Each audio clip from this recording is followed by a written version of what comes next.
A lot of this is new to me, and a lot of it is old. It's just the way my life is going like that. And it's all wonderful. And now I'm at a point where so many things are opening up, especially in the last 5-6 months. I've completed school to the point that I want to be for the moment. Business is just going in different directions. And when I'm focused, I'm real positive, real clear, and real secure in me and what I want to do. But it's always staying focused that I'm having a problem with. Because then I lose well, it not and start really. to get Let us back. tell you why. We want to explain to you why it's not hard to stay focused.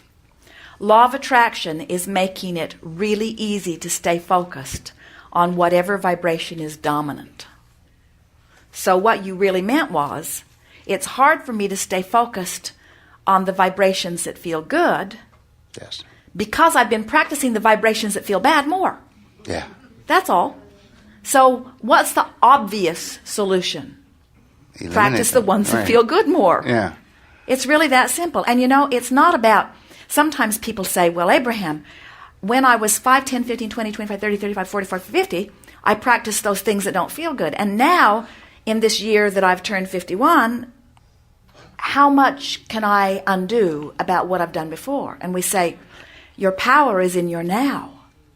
During all of that time, you were launching rockets of desire, and your future experience is full of an amazing scenario that you are walking toward. So right now, as you concentrate on feeling good, you let in all the good stuff that you've been launching for a long, long time. That's why you can feel this momentum going. You've been a powerful wanderer and a powerful creator for a long time. You are just now beginning to become a powerful allower, which means it's going to feel to you, it's our promise, it's going to feel to you like all that stuff that's been lined up outside your door is now sweeping into your experience. And for a little while, it's going to take your breath away because so much is going to happen so fast. That's exactly what I mean. It's very overwhelming. And I'm going to use the word depression, but that's not the word. But when I go there, just Go getting... where? When I go where? Not what I call focus, not in the positive all the time. Feeling scared about some of these things. First of all, we want to say to you that don't try to be constantly aware of your point of focus or even of the way you feel in the sense that you are feeling that it's fragile and feeling that it's critical and feeling that your every thought is going to come back and slap you down. Right. In other words, you have all this leeway. You live in an environment of well-being. Well-being is the order of your experience. You are a blessed being and so much is going so well.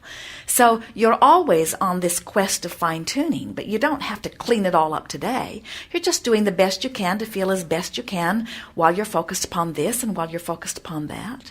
It really is about just wanting to feel as good as you can about whatever subject is before you, or change the subject. And we encourage a little bit of both. If it's a subject that makes you feel bad every time you think about it, we would start with things that are easier. But if it's a subject that really comes up often, things to do with money come up really often, things to do with your body come up really often.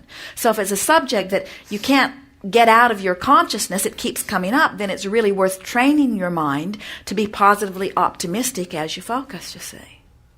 So what is it that you're wanting to work on? Lots of things are happening. What is it that you would most like to clean your vibration up about?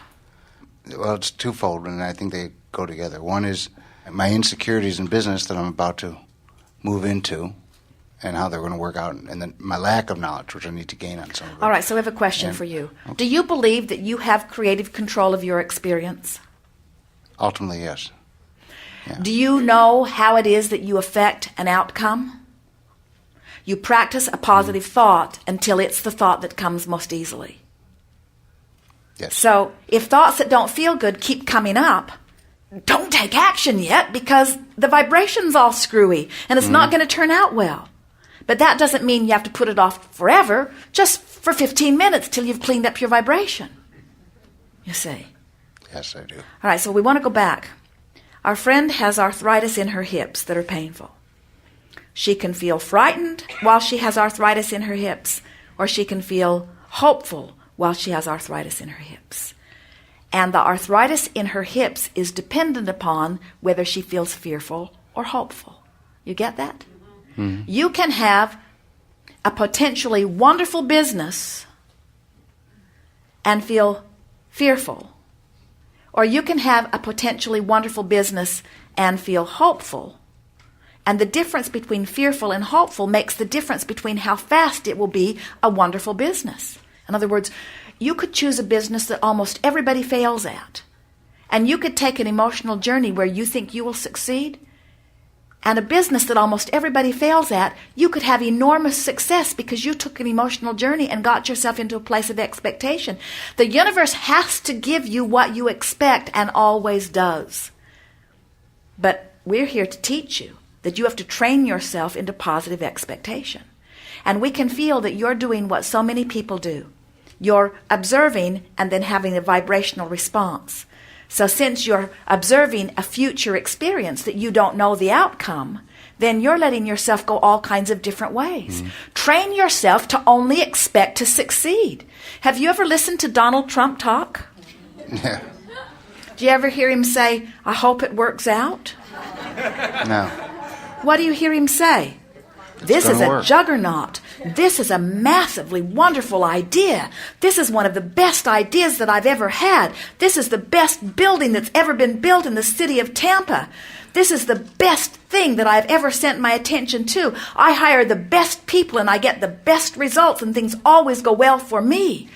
In other words, he does not allow himself to talk about what went wrong or what might not go right. He's trained his vibration, and because he's trained his vibration, things work out well for him relative to the vibrations that he's trained.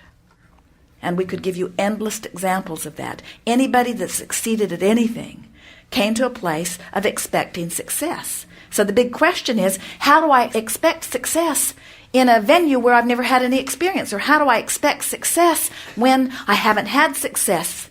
Or how do I expect success when I haven't been trained in that particular arena? And we say, you train yourself into expecting it by thinking a thought and seeing how it feels. Oh, this thought feels hopeful. Oh, this thought feels scary. Oh, this thought feels uncomfortable. And as you focus and feel, focus and feel, focus and feel, and your only intent is to take an emotional journey right now that feels good. Before you know it, you feel really good. And about then, you start getting ideas. You start feeling inspiration that's such perfect timing that when you make those phone calls, things line right up. The universe organizes circumstances and events to accommodate you, but you've got to line up the energy first, or nothing happens in action that will please you. That was good. Yes, thank you. I appreciate it. Are you better off to doubt or hope? Are you better off to hope or no? Are you better off to believe or doubt? Do you have control about it? Yes. Does a circumstance have to change before your belief can change? Or can you coax your belief into a better feeling place? Well, then there's nothing that you cannot do or be or have. You've got it.